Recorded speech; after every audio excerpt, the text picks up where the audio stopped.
Merci beaucoup, Erwan. Je vais essayer de ne pas être trop long parce que ce serait dommage quand même de vous faire mourir par épuisement. Heureusement que personne n'est assis sur une fenêtre. Si vous le savez, il est arrivé à Saint-Paul de tellement parler qu'il y a un jeune qui était assis sur le rebord d'une fenêtre qui s'est endormi.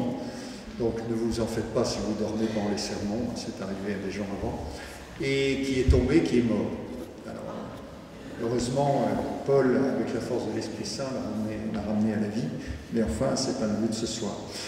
Quelques mots de présentation, puis vous m'arrêterez parce que je crois que c'est important que l'on ait un temps d'échange. Enfin, rassurez-vous, je vais quand même vous dire quelques mots. Donc, je suis prêtre de Paris depuis bientôt 30 ans. J'ai fait différents ministères, mais disons pour le fait que je ne sois pas complètement illégitime pour vous parler ce soir, et à la fois dans l'enseignement, la recherche, travailler les questions d'éthique biomédicale en général et autour de la fin de la vie en particulier. Notamment, j'ai fait ma thèse sur la question des patients dits être en état végétatif chronique, avec un stage d'1 mois dans un service qui accueillait et soignait ce genre de patients. J'ai co-dirigé pendant une quinzaine d'années un département de recherche en éthique biomédicale au Collège des Bernardins. Et puis j'ai eu également pendant 7-8 ans une expérience d'administrateur d'établissements hospitaliers catholiques, notamment de la maison médicale Jacques Garnier, mais aussi d'une maternité ou d'un hôpital, différents lieux. Voilà. Libre de choisir sa mort, en quoi est-ce que je vais vous parler? Disons que j'aimerais, et puis parce que je pense que parmi vous il y a quand même un certain nombre de croyants, m'inscrire dans ce que mon ami philosophe Éric Fiat appelle l'humanisme du Dieu fait homme.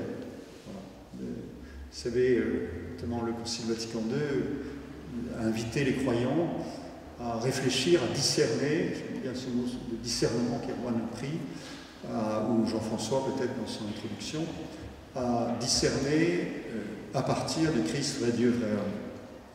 Discerner sur les questions qui se posaient dans les années 60 comme aujourd'hui. Pour aller directement à l'essentiel et en m'inscrivant, voilà, non seulement, j'allais dire, dans une perspective large, parce que je crois que ces questions, comme aime à dire le pape François, ne sont pas avant tout des questions religieuses, mais des questions de justice sociale, mais quand même parce que, comme baptisés, nous sommes appelés à vivre notre baptême, non pas à côté de notre vie humaine, j'allais dire courante, mais on n'a qu'une vie, hein, c'est la vie d'hommes et de femmes qui sont baptisés, de prendre un peu plus cette perspective, et puis aussi parce que ces questions nous touchent, nous baptisés comme les autres. Il ne faut pas croire que parce que nous sommes baptisés, jamais dans notre famille nous ferons d'euthanasie, rien du tout.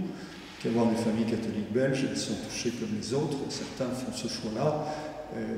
Erwan parlait de cette médecin belge qui se dit catholique et qui fait des euthanasies. Moi je me souviens de cette expérience quand j'étais jeune vicaire, où la famille m'appelle affolée autour d'une personne qui était une dame très âgée, très pieuse, à qui je portais la communion, qui écoutait Radio Notre-Dame à longueur de journée, qui disait le chapelet tous les jours. Puis j'arrive, et puis effectivement, cette dame me dit « Voilà mon père, vous allez me donner la communion, et puis on me fera une petite piqûre, et puis comme ça je partirai. » Donc voilà, qu'est-ce qu'on a fait? On a pris le temps d'écouter sa souffrance, de prier avec elle, et elle est morte 2 mois après très paisiblement. Tout ça pour dire que nous ne sommes pas imperméables à ces questions, c'est pour ça d'ailleurs que nous sommes tous là ce soir, que ça peut nous toucher. Alors, Trois mots, alors évidemment, mais je serai court sur la liberté, parce qu'Erwan en a beaucoup parlé, et bien parlé, mais comme je disais à Jean-François, je crois, de toute façon, vous savez, dans la Bible, il faut 2 témoins pour que le message soit acceptable. Donc c'est pas neutre que nous disions peut-être des choses semblables sur la liberté, mais je passerai rapidement. L'autre terme qu'a utilisé notre président de la République à la suite du Comité consultatif national d'éthique, c'est la solidarité, que j'aimerais parler de compassion. Liberté, j'irai encore plus loin que Erwan. Je crois qu'on est vraiment enraciné dans cette liberté relationnelle. C'est-à-dire que nous, par le fait, comme disait la philosophe Hannah Arendt, nous sommes toujours déjà nés. Qu'est-ce qu'elle voulait dire? C'est-à-dire que nous ne sommes pas auto-fabriqués. C'est un peu le fantasme d'ailleurs d'aujourd'hui. C'est qu'on oublie le temps de la gestation de la naissance, on veut oublier le temps de la mort, et pas du tout l'avoir en face, au contraire, on l'oublie un maximum, et puis vivre comme si il n'y avait ni le début ni la fin.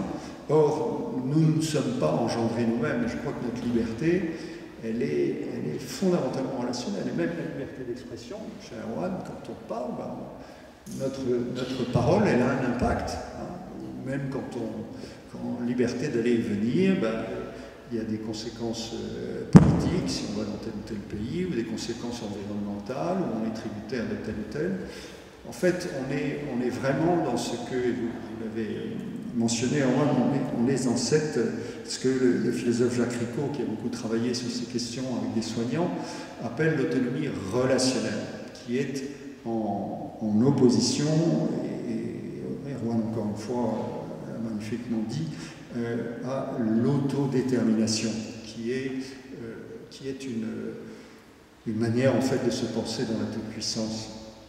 J'aimerais juste, en complément de ce qu'a dit Erwan, à la fois dire quelques mots sur ce qu'entraînent ces deux visions différentes de la liberté dans la relation soignante, ou par rapport à ceux qui sont proches de la mort, qui sont souffrants, et puis aussi pointer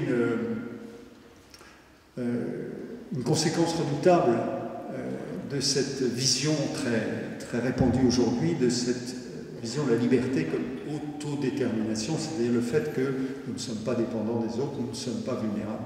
Alors d'abord, effectivement, les deux conceptions de la liberté, je le dirais avec des mots complémentaires de ceux d'Erwan, vous avez soit la conception de la liberté comme autonomie relationnelle, effectivement, le fait que notre liberté, d'une manière générale, d'autant plus quand nous sommes dans la relation comme patient vis-à-vis des soignants, elle se vit dans cette relation, et si on a cette conception de la liberté, vous avez compris que c'est plutôt la mienne, avec d'autres, nous inscrivons alors le patient s'inscrit dans une alliance thérapeutique avec ses proches, avec les soignants. Nous restons dans une relation humaine, avec ses richesses, avec ses limites aussi, oui, avec ses limites. Vous avez tous sans doute eu, comme moi, l'expérience d'être un peu sans voix devant quelqu'un qui souffre, ou d'avoir peur de ne pas utiliser les bons mots, d'être maladroit. Quelquefois, on peut être très maladroit. C'est les limites de notre relation humaine, mais c'est aussi les richesses de notre relation humaine, d'accompagner la personne, d'être à l'écoute, de prendre de son temps, d'accompagner, de prendre peut-être aussi quelquefois de ses biens matériels pour venir en aide à tel ou tel qui souffre dans telle ou telle partie du monde, que sais-je encore. Mais voilà, conception de la liberté comme autonomie relationnelle, nous sommes dans une relation d'alliance thérapeutique, dans une relation humaine. Alors que la conception de la liberté comme autodétermination inscrit le patient dans une relation contractuelle avec les soignants. C'est sans doute pourquoi, Erwan l'a souligné, le modèle libéral est à l'aise avec cette manière de concevoir la liberté. C'est-à-dire relation contractuelle avec les soignants, c'est-à-dire je veux ceci et vous allez me donner cela, et aussi avec les proches. Erwan l'a dit, dans cette sorte de contrat affectif, le contrat affectif qui peut être très pesant, et effectivement, comme Erwan, je suis effaré du fait que le projet de loi envisage la possibilité pour une personne volontaire désignée, tout est dit, de poser le geste létal.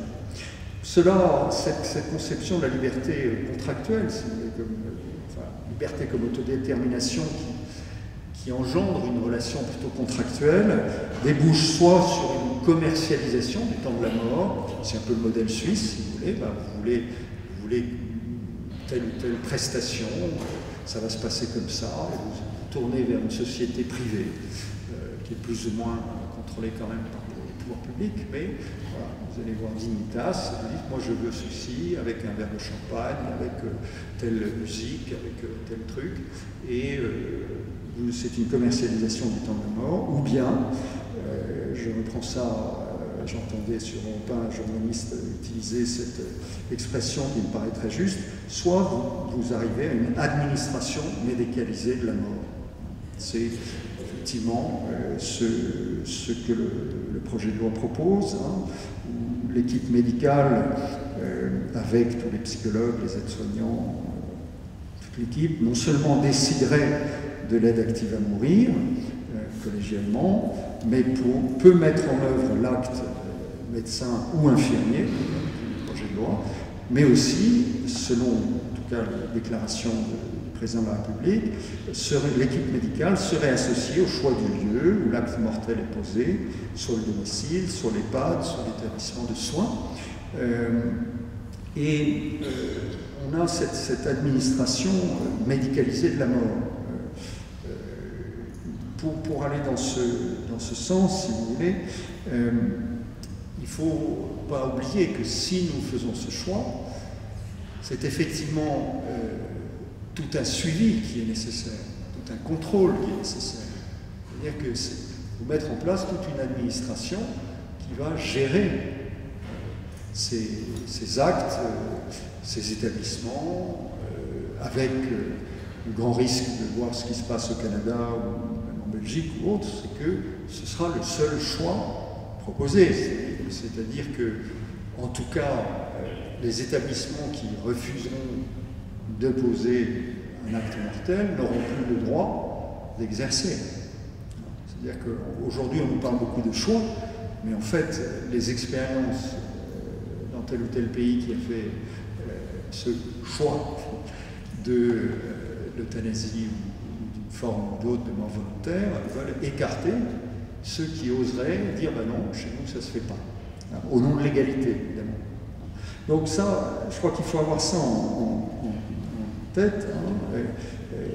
Il y a quelques années, le père Cotier, qui est devenu cardinal sur la fin de sa vie, qui était dominicain, qui était théologien de la maison pontificale, avait une phrase, enfin je la cite de mémoire, mais c'est à peu près ça, qui disait « Une société qui choisit la mort volontaire est une société qui est condamnée à tuer. » Parce qu'il faut justifier après. Il faut justifier qu'il y ait des services qui proposent ça, parce que sinon, vous savez, on a quand même entendu sur d'autres sujets le ministre de la Santé dire je serais inquiète si je vois le nombre d'avortements baisser. Bah, demain, on aura des gens dire je suis inquiet si je vois le nombre d'euthanasies baisser dans notre pays. Ça veut dire que la liberté n'est plus utilisée. Et puis, cela va, à mon avis, dans ce terrible revers social de la vision de la liberté comme autodétermination absolue, c'est que chacun ayant des droits revendiqués se tourne vers l'État pour arbitrer. On le voit sur différents sujets dans notre pays. Et donc l'État finit par prendre de plus en plus de place dans la vie citoyenne, un mouvement renforcé. Là, je vous renvoie au livre de Pierre Manant sur Pascal et la proposition chrétienne. Ça a été révélateur pour moi. Un mouvement renforcé par le fait que depuis le XVIIe siècle, l'État n'est plus seulement le garant de l'autorité, mais de plus en plus le gardien des valeurs. Et sans contre-pouvoir de régulation, puisque les religions sont reléguées de plus en plus au domaine privé. Ainsi que Pierre Manant dit, mais il n'y a plus vraiment de séparation de l'Église et de l'État dans notre pays, parce que l'État fait tout. En tout cas, voilà, il me semble que, vous voyez, avec ce modèle fondamental de la liberté comme autodétermination, il faut être bien conscient que nous entrons dans une vision d'abord contractuelle de la liberté, avec le modèle qui risque d'être de plus en plus dans notre pays si nous ouvrons cette boîte de Pandore d'une administration médicalisée de la mort, et d'autre part d'un État qui finit par régenter de plus en plus notre vie et notre mort. Là-dessus, si vous voulez, donc, la liberté, alors je m'adresse parmi vous à ceux qui sont croyants, en tout cas comme croyants, réfléchissons à la manière dont le Christ vit sa liberté. Le Christ vit sa liberté complètement en dépendance de son Père. Il reçoit tout de son Père et il ne fait rien sans son Père. Il a une conception de la liberté qui pourrait affoler beaucoup en disant mais il est tellement dépendant, et pourtant le Christ est la personne la plus libre sans doute que la terre est portée. Le Christ est aussi quelqu'un qui s'inscrit dans une génération. Nous avons, juste avant Noël, notamment ou à d'autres moments, cet évangile de Matthieu ou de Luc. Christ s'inscrit dans une génération et dans des générations. Je crois qu'il y a aussi à penser cela et une responsabilité par rapport à ceux qui souffrent, et nous avons raison bien sûr. C'est le deuxième terme que j'utiliserai, c'est la compassion. Nous avons tendance à leur faire passer beaucoup de choses, mais il ne faut pas oublier que même malades, même dans la souffrance, nous avons un certain devoir moral de réfléchir à qu'est-ce qu'est la conséquence de ce que nous posons comme acte ou pas sur les autres. J'entendais, peut-être vous avez entendu ou vu passer comme moi, cette intervention de M. Karouchi au Parlement à propos de cette affiche des Jeux Olympiques où la croix du dôme des Invalides a été remplacée par une flèche. Bon. M. Karouchi a fait une très belle intervention en disant mais Madame la ministre, il a interpellé la ministre en disant nous, le gouvernement et le Parlement, nous représentons la nation, mais il y a des gens qui nous ont précédés et des gens qui nous suivront. Nous présentons la nation de manière provisoire. J'ose espérer que sur ce débat de la fin de vie, plus que celui qui vient d'avoir lieu, il y a la semaine dernière, nous, membres du Parlement, se souviendront de cela, qui ne sont pas dans la toute-puissance, notamment par rapport à la nation, mais qui s'inscrivent dans des générations et qui ont une responsabilité pour les générations à venir. Le Christ, donc, est celui qui, même d'ailleurs après sa résurrection, hein, si on en croit Saint Pierre, se montre non pas à tous, mais à ceux que son Père lui a donné de choisir. Et bien sûr, nous avons tous en tête, par exemple, cette parole, ma nourriture, c'est de faire la volonté de celui qui m'a envoyé. Et puis ce moment crucial de l'agonie où le Christ se rebiffe vis-à-vis de la souffrance, parce que contrairement à ce que disait Renan, le Christ n'a pas traversé le monde une rose à la bouche, il a souffert terriblement, il a eu peur de la souffrance, il a pleuré, comme nous le savons aussi. Et puis, ben voilà, Père, s'il est possible, cette coupe s'éloigne de moi, cependant non pas ma volonté, mais la tienne. En tout cas, en tant que croyant, mais je pense qu'en tant qu'être humain aussi, oui, nous pouvons, dans la mesure du possible, choisir notre mort. Erwan parlait de ces personnes qui décident d'arrêter tel ou tel traitement, en sachant que s'ils décident cela, ils n'en ont plus pour beaucoup. Pas toujours cette possibilité. Personne qui meurt dans un accident de la route n'a pas choisi sa mort. Choisir sa mort, oui, mais encore une fois, est-ce qu'on va la choisir dans une vision de toute puissance, un peu dans le refus de notre vulnérabilité, ou est-ce qu'on va à la fois choisir et consentir? Il me semble qu'il y a une grande diversité du mourir, mais que ces deux termes devraient être tenus ensemble. Choisir et consentir. Choisir et consentir à sa vulnérabilité conduit à la mort. Vous savez, il me semble que si nous pouvons aimer, c'est que nous acceptons d'être vulnérables. Dès que nous refusons d'être vulnérables, nous nous enfermons dans une toute-puissance et nous aimons moins, en tout cas, voire nous n'aimons plus du tout. En tout cas, nous aimons moins. Donc, liberté, compassion. Bien sûr, le Christ nous appelle à vivre notre liberté, à la fois dans une dynamique de communion avec les autres, et puis dans la compassion pour ceux qui souffrent. Le Christ nous en a montré beaucoup d'exemples. Erwan a fait allusion à la parabole du bon samaritain, qui reste évidemment une référence majeure, et j'ai beaucoup aimé ce qu'Erwan a dit à la fin.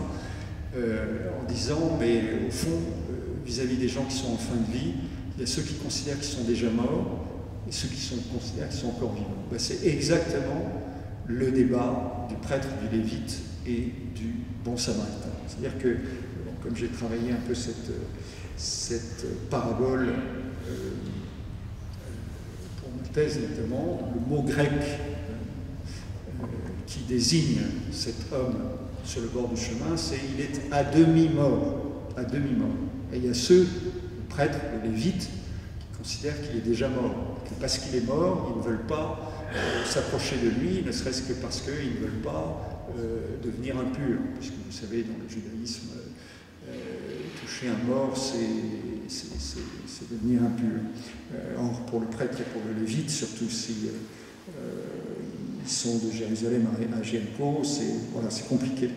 Et le samaritain, lui, il considère que cet homme à demi-mort, il est encore à demi-vivant. Et donc ça vaut le coup de s'occuper de lui, de verser sur ses blessures de l'huile et du vin, de l'amener à l'hôtellerie, de payer ce qu'il faut, etc.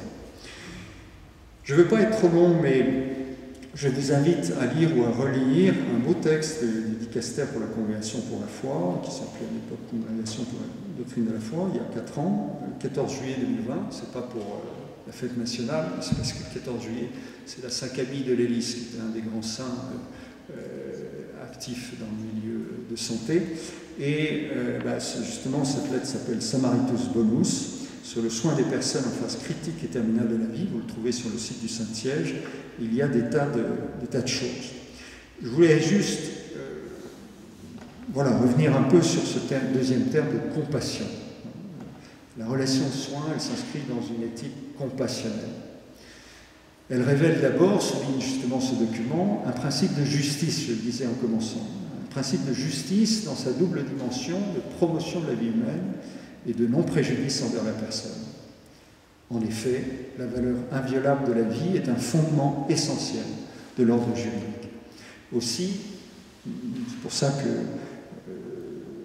l'Église notamment, pas que, mais l'Église notamment, face à une législation favorable à une forme ou une autre de provocation volontaire de la mort des patients, appelle l'objection de conscience des soignants. Non pas encore une fois en vertu d'une conviction religieuse privée, mais en vertu d'un droit fondamental et inviolable de chaque personne, essentiel au bien commun de toute la société. Peut-être avez-vous réentendu comme moi, plusieurs ont rappelé, pas le président de la République, curieusement, mais d'autres, cette phrase de Robert Badinter, « Nul ne peut ôter la vie à autrui dans une démocratie ». C'est quand même curieux qu'on vient, et sans doute à juste titre, de louer M. Robert Badinter, qui vient de mourir, mais personne aujourd'hui, en tout cas pas ceux qui veulent promouvoir certainement volontaire, juridiquement admise, ne cite ce grand juriste. Nul ne peut ôter la vie à autrui dans une démocratie. Mais au-delà de la mise en pratique d'un principe de justice, la relation de soin, et plus généralement la relation de toute personne avec la personne souffrante ou en fin de vie, appelle une attitude de compassion. Pour nous chrétiens, il s'agit surtout de rappeler la proximité de Dieu. Vous savez, j'aime beaucoup ce que dit ce théologien orthodoxe, Bertrand Vergely, qui dit « Attention à ne pas faire de contresens ». Il ne s'agit pas de penser que plus on souffre, plus on est proche du Christ. Non. Au contraire, nous savons que le Christ est proche de nous, même dans la souffrance la plus grande. Parce que le Christ n'a pas voulu se dérober à la souffrance, pas plus qu'à la mort. Et donc, bien sûr, être témoin de cette proximité de Dieu, notre présence, l'attention que nous pouvons avoir, le fait d'essayer de créer autour du malade une solide plateforme de relations humaines, et puis bien sûr la question des sacrements. Le document Samaritus Bonus a cette belle expression, il parle de serviteur de la consolation. Il y aurait des tas de choses d'autres à dire, mais encore une fois, je préfère être plus court, mais sur cette compassion, mais on va nous dire, justement, la compassion, n'est-ce pas, dans certains cas, de répondre à la demande de quelques-uns d'en finir. Voilà, la compassion, est-ce que c'est provoquer la mort, ou est-ce que c'est accueillir le malade, le soutenir dans ses difficultés, lui offrir de l'affection, de l'attention, les moyens de soulager sa souffrance, y compris la sédation s'il le faut, y compris un arrêt de traitement s'il le faut. Voilà, mais ouvrir une forme quelconque de mort provoquée, c'est fragiliser, voire briser l'élan de solidarité humaine et du soutien social si nécessaire pour faire face au moment aux décisions les plus difficiles de l'existence. D'autres l'ont dit mieux que moi, mais comment est-ce qu'on peut imaginer qu'une même équipe soignante dans une EHPAD, un jour, essaye de mettre en place des soins palliatifs pour une personne, et le même jour ou le jour d'après, pratique l'euthanasie pour une autre personne de l'EHPAD. Humainement, c'est pas tenable. Humainement, c'est pas tenable. Donc, non, on ne peut pas provoquer la mort par compassion. On peut alors, vient la question évidemment que faire si déjà, par exemple dans une aumônerie de santé, il y a une demande persistante d'euthanasie? Que faire si demain cela se présente? Le document, et je pense avec sagesse, dit, en tout cas, j'espérais sur le fait que, comme les soignants accueillent toujours une demande, même si c'est une demande d'euthanasie, on accueille la demande, on prend le temps, enfin pardonnez-moi, il y a d'autres personnes que moi plus compétentes sans doute pour parler de ce sujet, mais on écoute toujours, on maintient le lien, il n'y a pas de raison, et puis sans condamnation. On verra quand on sera dans cet état-là, dans quel état on sera. Pas de jugement. D'un autre côté, on ne peut pas poser des gestes qui voudraient dire qu'on accepte, qu'on valorise le choix. Par exemple, je ne pense pas qu'il soit bon pour une équipe de aumônerie, mais on pourra peut-être en parler, d'être présente au moment où l'acte est posé. Je ne pense pas que ce soit une bonne chose. Notamment parce que je réfléchis à ce qui reste. Quand un acte est posé et que l'on désapprouve, sans encore juger les personnes, il faut toujours penser au chemin que les personnes peuvent faire. Et notamment les proches qui restent là. Ils disent, pas laisser entendre que c'est normal. Bon, il y a la question de l'accès au sacrement, évidemment, qui est une question délicate, mais qui nécessite un minimum de changement quand même, d'attitude pour pouvoir accéder au sacrement. Quelqu'un qui persiste dans la volonté de l'euthanasie, on ne peut pas l'avouer aux gémonies, mais on ne peut pas non plus forcément, sinon il y aurait contradiction, de faire appel au Dieu de la vie, alors qu'on va poser un geste de mort pour des questions qui encore peuvent être complexes. Peut-être un mot sur... ça va, j'ai encore un peu de temps ou je suis trop long déjà? On vous pardonnera. Ah, pardon, merci. Mais encore, je ne vais pas abuser quand même. Il y a quand même une thématique qui revient souvent, c'est celle de l'agonie. Pendant des siècles, l'agonie faisait partie, voilà, de la mort. Pagnol a mis en scène, sinon l'agonie des temps du mourir ou autre. Aujourd'hui, l'agonie devient de moins en moins supportée, non pas par la personne, mais par ses proches. Il y a quelques années, en 2008, Axel Kahn, dans son livre L'ultime liberté, écrivait ceci: l'agonisant ne demande en général pas à mourir. Inconscient, même s'il râle, il ne souffre le plus souvent plus. En revanche, le spectacle d'une agonie qui se poursuit est intolérable pour la famille, mais il insiste, intolérable. Mais ce ne sont alors plus les souffrances de la personne qu'on interrompt par euthanasie active, ce sont celles de la famille. C'est ce qu'il faut faire. Et le professeur Régis Aubry, alors, il dirait peut-être pas tout à fait la même chose aujourd'hui, peut-être, mais il y a quelques années aussi, il disait l'idée fantasmatique de vouloir supprimer l'agonie, tant obligée d'une vie qui s'achemine vers une mort naturelle, a-t-elle un sens? Vouloir supprimer la douleur et l'inconfort de l'agonie a un sens. Vouloir supprimer la douleur et l'inconfort de l'agonie a un sens. Mais le désir de supprimer ce temps, parfois qualifié d'inutile, ne procède-t-il pas de la même logique psychosociologique que la volonté de supprimer la mort? Autrement dit, le temps de l'agonie, si j'écoute ces soignants, est un temps d'évolution normale vers la mort.